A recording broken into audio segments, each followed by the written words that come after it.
আসসালামু আলাইকুম সুপ্রিয় ভিউয়ার্স। এই মুহূর্তে আমি যে মসজিদটার ভিতরে দাঁড়িয়ে আছি, এই মসজিদটার নাম মসজিদে কেবলাতাইন, অর্থাৎ দুইটি কেবলার মসজিদ।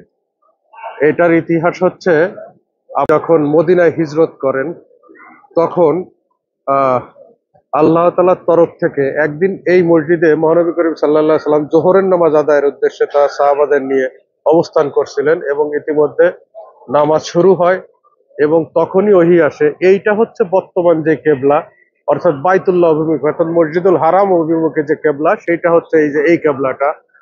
আর যখন ওহিটা আসে তার আগে এই যে এইখানে ছিল কেবলাটা, এই যে জাস্ট অপোজিট পাশে, অর্থাৎ বাইতুল মুকাদ্দাস অর্থাৎ মসজিদুল আকসা, প্যালেস্টাইনের মসজিদুল আকসা অভিমুখী যেই কেবলাটা ছিল, সেই কেবলাটাই যে এখন আপনাদের আমরা দেখাচ্ছি।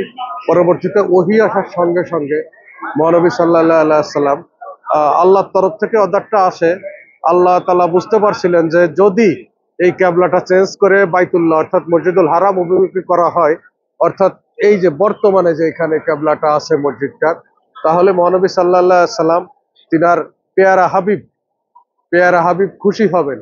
তাই তিনার খুশির জন্য, তিনার রাজি খুশির জন্য আল্লাহ তাআলা এই কেবলাটা চেঞ্জ করে দেন। এই জন্য এই মসজিদটাকে কেবলা তাইন অর্থাৎ দুটি কেবলার মসজিদ বলা হয় এবং এটা অলরেডি খুব ঐতিহাসিক এবং দোয়া কবুলের একটা স্থান এটা।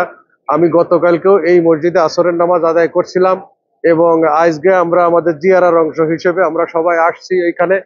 এবং আহ মসজিদের বাড়িটা আমি আরেকটা ভিডিওতে আপনাদের দেখাচ্ছি, একটু পরেই দেখাচ্ছি।